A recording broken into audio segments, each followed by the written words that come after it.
Good evening mga kababayan, this is Chance sa Magsakanggala. Maganda-ganda itong babasahin natin. Ang sabi ng kababayan natin, magandang gabi po. Salamat po sadyang tunay po talaga ang epekto po para sa akin ng acid guard stone. Nagsimulang lumala ang aking acid nung pandemic daw. Since then, lagi na po nananikip ang dibdib ko lalo sa gabi at pagising sa umaga.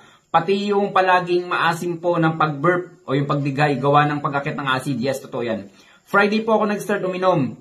Isang baso pa lang ng pag-inom ko na wala pa pong 30 minutes na wala nang maasim na pag-burp. So, na-neutralize agad yung acid niya.